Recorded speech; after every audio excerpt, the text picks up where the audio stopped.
વિદ્યાર્થી મિત્રો, કેમ છો? મજામાં જ હશો અને આપણે હંમેશા મજામાં જ રહેવાનું છે.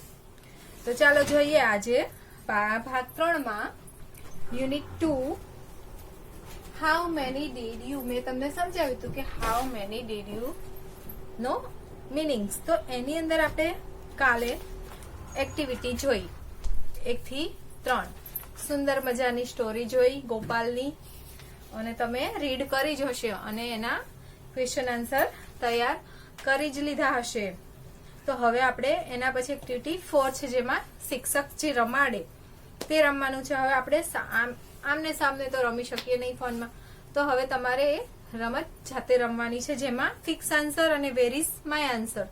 તો એની માટે આપણે યુનિટના અંતે હેલ્પલાઇનમાં ક્વેશ્ચન આપેલા છે, તો એ તમારે રીડ કરી અને કોઈ પણ તમારા આગલા ધોરણનો વિદ્યાર્થી, પાછળના ધોરણનો વિદ્યાર્થી પણ રમી શકે તમારી સાથે. તો તમારે એકબીજાને ક્વેશ્ચન આન્સર પૂછી અને એ રીતે રમત રમવાની રહેશે. હવે એક્ટિવિટી 5 જેમાં છે એ તો read the sentence carefully and fill in the blanks. એટલે કે આપણે જે સેન્ટેન્સ છે એને એકદમ ધ્યાનથી વાંચી અને એની ફિલ ઇન ધ બ્લેન્ક્સ ખાલી જગ્યા પૂરવાની છે.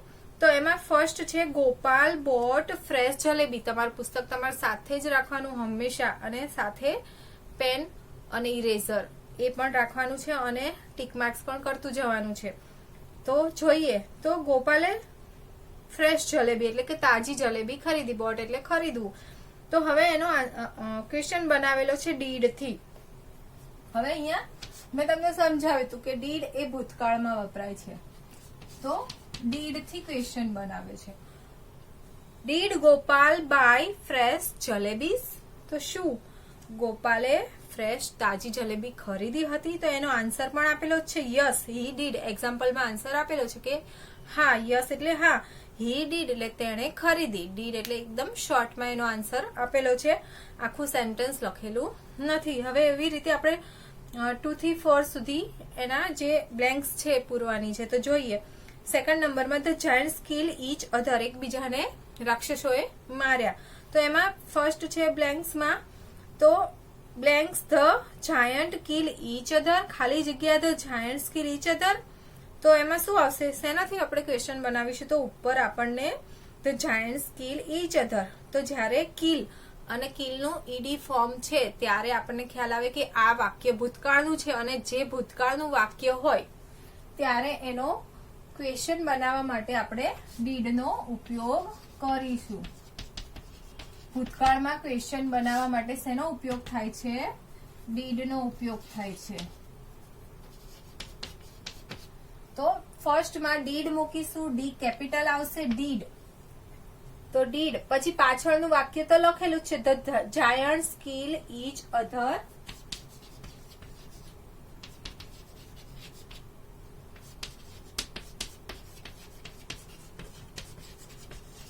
આ આપણને આપેલું છે, અહીંયા ખાલી જગ્યા હતી.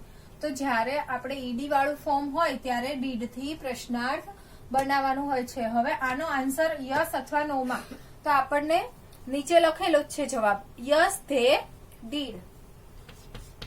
Yes they. હવે અહીંયા જાયન્ટ નથી પણ જાયન્ટ્સ છે, તો આપણે તેનું અહીંયા જયારે એસ હોય, જયારે બહુવચન હોય ત્યારે અહીંયા શું લખીશું? ધે. એટલે કે તે બંને રાક્ષસો. They did. તો અહીંયા આપણે કેપિટલ કરવાનો નથી, જયારે ફર્સ્ટ લેટર હોય ત્યારે કેપિટલ આવશે, એ ખાસ ધ્યાન રાખવાનું. હવે ત્રીજું Gopal did not throw stones at tree. તો એમાં ખાલી જગ્યા પણ છે, બીજી પણ ખાલી જગ્યા છે, તો શું આવશે જોઈએ. ચાલો તો ડીડ થી ક્વેશ્ચન પૂછવાનો છે, તો ડીડ લખીશું પહેલા. બીજી ખાલી જગ્યામાં ખાલી જગ્યા થ્રો સ્ટોન્સ એટ ટ્રી. તો આપણને કહી દીધું છે કે થ્રો ફેંક્યા છે સ્ટોન, પણ કોણે સ્ટોન ફેંકે? તો આપણને વાર્તામાં ખબર છે, સેન્ટેન્સમાં પણ લખેલું છે કે ગોપાલ ડીડ નોટ. તો અહીંયા આપણને નકારમાં છે એટલા માટે એનું નામ આવશે ગોપાલે નહોતા ફેંકે. તો આપણે ગોપાલનું નામ લખવું પડશે. તો પહેલા આવશે ડીડ, સેકન્ડમાં આવશે ગોપાલ. તો did Gopal throw stone at tree. હવે fourth Gopal did not kill 10 flies. આ નકારનું વાક્ય છે, બરાબર. તો હવે એમાં નકારનું છે એટલે એનો જવાબ નકારમાં ઉપર આપેલો છે, નો હી ડીડન્ટ. તો ચોથામાં પણ એ રીતે જ આપણે લખીશું ડીડ. પછી ગોપાલ, ખાલી જગ્યા, 3 ખાલી જગ્યા આપેલી છે. પછી ખાલી જગ્યા 10 ફ્લાઇઝ, તો ઉપર 10 ફ્લાઇઝ આપેલું છે, આગળ શું નથી આપેલું, તો ગોપાલ અને કિલ. તો બીજામાં આવશે ગોપાલ, ત્રીજામાં આવશે કિલ. એટલે આખું સેન્ટેન્સ જે ક્વેશ્ચન નું બનશે, ડીડ ગોપાલ કિલ 10 ફ્લાઇઝ. હવે એનો નીચે જે હકાર નકારનો જવાબ છે ત્યાં ખાલી જગ્યા છે, તો આનો જવાબ નકારમાં જ આવશે, કારણ કે આપણને ક્વેશ્ચનમાં જ નોટ મૂકેલું છે. તો શું આવશે? નો, હી ડીડ નોટ. આ રીતે હી ડીડ નોટ. હવે આનું શોર્ટ ફોર્મ શું થાય? ડીડન્ટ. ડીડન્ટ. આ રીતે લખી શકાય. બરાબર? 4th માં. હવે 5 માં, the king promise a rich reward. કિંગે પ્રોમિસ કર્યું હતું રીચ રિવોર્ડ એટલે કે મોટું ઇનામ આપવાનું, રિવોર્ડ એટલે ઇનામ, રીચ એટલે મોટું. હવે એનો ક્વેશ્ચન આખો બનાવવાનો છે અને એનો આન્સર પણ આપણે બનાવવાનો છે. તો જે ક્વેશ્ચન છે એ હકારમાં છે એટલે એનો આન્સર પણ હકારમાં આવશે, એ આપણને ખ્યાલ આવી ગયો. હવે પ્રોમિસ્ડ ઈડી વાળું છે એટલા માટે આપણે ડીડ થી ક્વેશ્ચન બનાવીશું. આ ભૂતકાળ છે એટલા માટે ડીડ થી બનશે. એટલે આગળ શું આવશે? Did the king. ડીડ લખી અને જે ક્વેશ્ચન લખેલો છે એ આખો લખી નાખવાનો છે પાછળ, અને પાછળ ક્વેશ્ચન માર્ક કરવાનો છે. તો did the king promised a rich reward. હવે એનો આન્સર આવશે હકારમાં એટલે કે યસ. Yes he did. ખાલી હી ડીડ. જ્યારે નકાર હોય તો જ આપણે હી ડીડ નોટ લખીશું. હવે B, read the example and fill in the blanks. આમાં પણ એક્ઝામ્પલ જોઈ અને પછી આપણે ફિલ કરવાનું રહેશે. તો એમાં પહેલું છે, ગોપાલ બોટ સમ ફ્રેશ જલેબીસ. ગોપાલે થોડી જલેબીઓ ખરીદી. હવે એનો ક્વેશ્ચન બનાવેલો જ છે કે વુ બોટ સમ ફ્રેશ જલેબી. કોણે ખરીદી હતી? તો ગોપાલે. તો ત્યાં શું આવશે? વુ એટલે કે કોઈ વ્યક્તિ કે વસ્તુ કઈ છે જાણવા માટે વુ નો ઉપયોગ કરીશું. હવે આપણે એમાં ફર્સ્ટ અને સેકન્ડ તો બંનેમાં ખાલી જગ્યા આપેલી છે. Gopal made a big belt.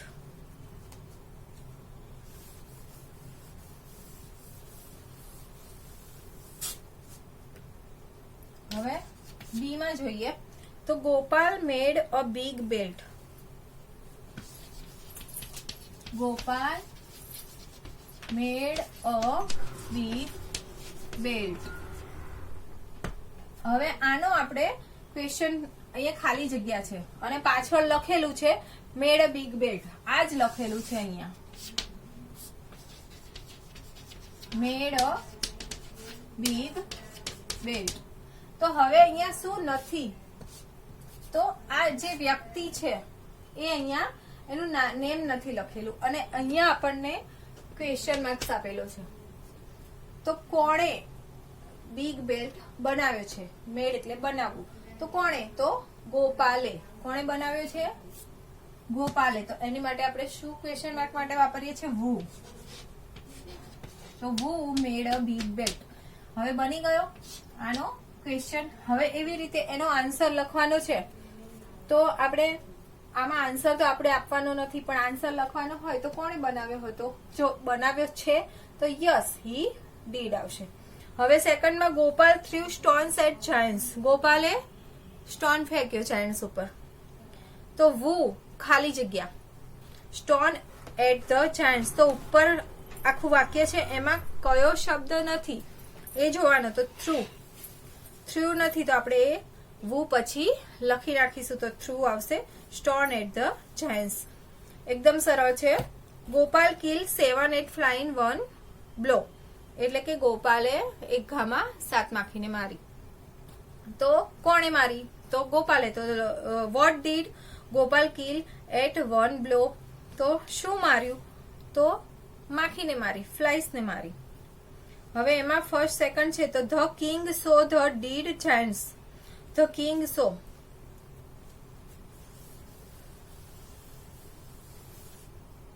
The king saw the dead Giants.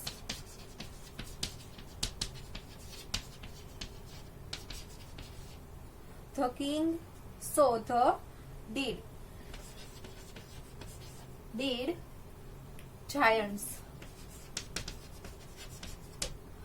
ચલો આપણને આપેલું છે, હવે એમાં અહીંયા પ્રશ્ન કયો મૂકવાનો છે? અહીંયા તો લખેલું છે કે did the king C.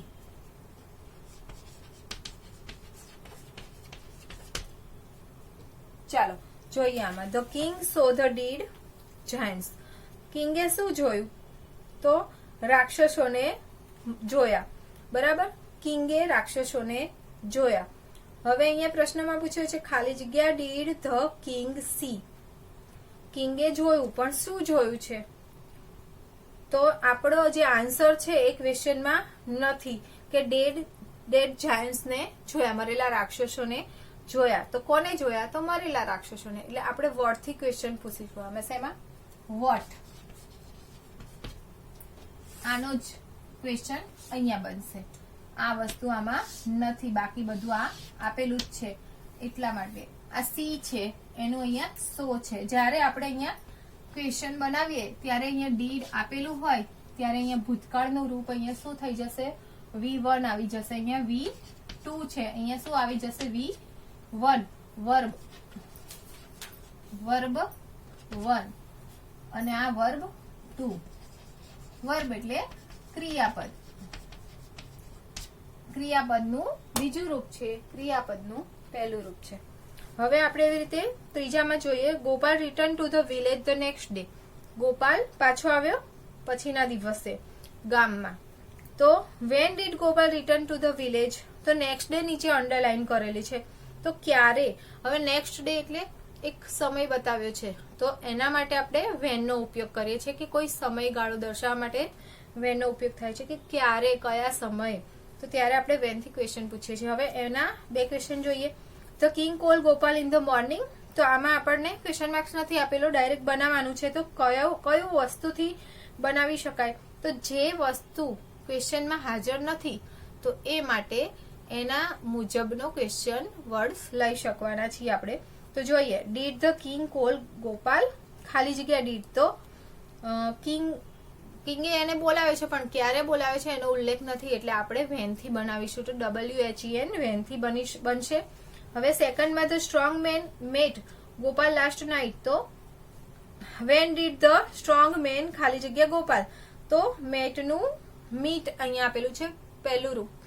Mat એટલે મળવું, એટલે એ બીજું રૂપ છે જે પહેલા સેન્ટેન્સમાં છે. જ્યારે આપણે ક્વેશ્ચન બનાવીએ છીએ ત્યારે ડીડ આપેલું છે, એટલા માટે આપણે મીટ લખીશું. ચાલો હવે એની નીચે જોઈએ. Gopal put jalebis in a dish. તો ગોપાલે જલેબી ડીશમાં મૂકી. ક્યાં મૂકી? તો અંડરલાઈન છે ઇન અ ડીશ. તો ઇન ડીશ એટલે કે ક્યાં. તો આપણને સીધી રીતે જ ખ્યાલ આવી જશે કે કઈ જગ્યાએ. તો તે વેર થી જ બને. વેર એટલે ક્યાં. Gopal went to the mountains. Gopal mountains એટલે પર્વતમાળામાં હતો. બરાબર, તો ક્યાં હતો? તો વેર ડીડ ગોપાલ ગો? ક્યાં ગયો હતો? તો પર્વતમાળામાં.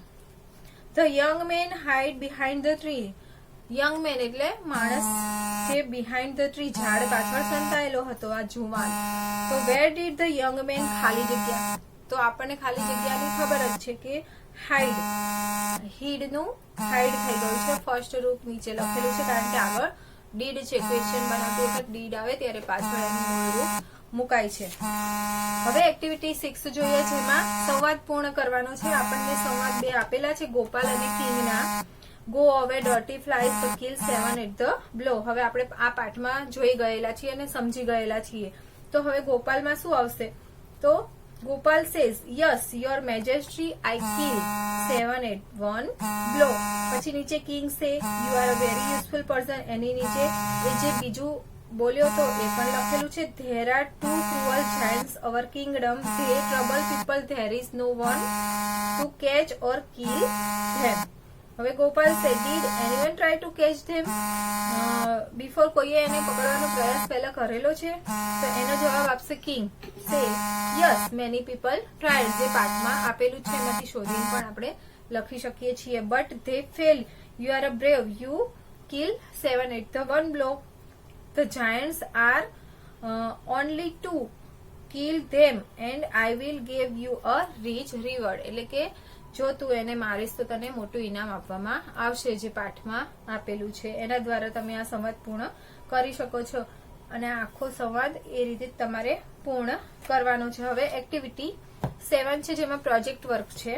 તો 5ના જૂથમાં વર્ક ઇન ગ્રુપ્સ ઓફ 5 એટલે 5ના જૂથમાં collect 6 to 8 pictures of different insects એટલે જીવજંતુ from newspaper, magazine, etc et cetera એટલે કે કોઈ પણ મેગેઝિન અથવા તો ન્યૂઝપેપર માંથી તમારે ટેક અ ચાર્ટ શીટ લેવાની છે and stick them on it અને તેમાં લગાવવાનું છે.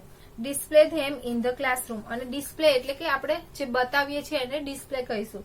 તો એને આપણે ક્લાસરૂમમાં બતાવવાનું છે એટલે કે વર્ગખંડમાં એ જૂથમાં જે કામ કરેલું છે ચાર્ટની અંદર એ આપણે ક્લાસમાં બતાવીશું. અત્યારે આપણે બતાવી નથી શકતા તો ફોટા દ્વારા તમે ચાર્ટ બનાવીને પણ મને મોકલી શકો છો. તો એમાં જ્યારે પ્રશ્ન જ્યારે મેળવીએ છીએ એમાં કેવા પ્રકારના પ્રશ્નો બનશે તો એ આપણને ચોપડીમાં આપેલા છે, એનો આન્સર પણ આપણે જાતે બનાવીને પ્રયત્ન કરીને લખવાનો છે. જેમાં એક ક્વેશ્ચન છે, where did you get this picture from એટલે કે તમે આ પિક્ચર ક્યાંથી મેળવ્યું છે. તો તમે ન્યૂઝપેપરમાંથી મેળવ્યું છે કે પેપરમાંથી કે કોઈ બીજી કોઈ જગ્યાએથી, તો એનો આન્સર લખવાનો છે. એ રીતે નીચે રીડલ છે, what is at the end of everything the letter G. End of એવરીથિંગમાં લેટર જી આવશે કે દરેકમાં જી એ એન્ડ ઓફમાં આવે છે. આઈ હેવ લેગ્સ સેકન્ડ નંબરમાં બટ આઈ કેન વોટ મારે પગ છે પણ હું નથી ચાલી શકતો. આઈ હેવ આર્મ્સ મારે બાજુ છે પણ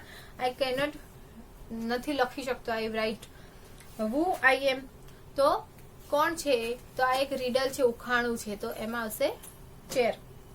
હવે હેલ્પલાઇનમાં આપણને આગળની જે એક્ટિવિટી છે એમાં લખેલું છે એનું બધું જ આન્સર પાછળ સમજવા માટે ફિક્સ રમતનું અને પાનાની રમતના જૂથ 2ના જવાબો પાછળ હેલ્પલાઇનમાં આપેલા છે, જે તમે જોઈ શકો છો ને એમાંથી તમારે જોઈ અને લખવાના રહેશે. તો હવે આ રીતે આપણે આપણું યુનિટ 2 અહીંયા પૂર્ણ કર્યું. હવે જેમાં આપણે એક્ટિવિટી જે જોઈ જેમાં પ્રશ્ન બનાવતા શીખ્યા અને આપણે સ્ટોરી જોઈ તો એના ક્વેશ્ચન આન્સર તમારે તૈયાર કરવાના છે. અને આ જે ઇન્સેક્ટ માખીઓનું જીવજંતુઓ તમારે કોઈ ચિત્ર ભેગા કરી એના નીચે નેમ લખી પ્રોજેક્ટ બનાવવાનો છે અને બનાવીને તૈયાર કરીને બતાવવાનો રહેશે. તો ચાલો આવજો.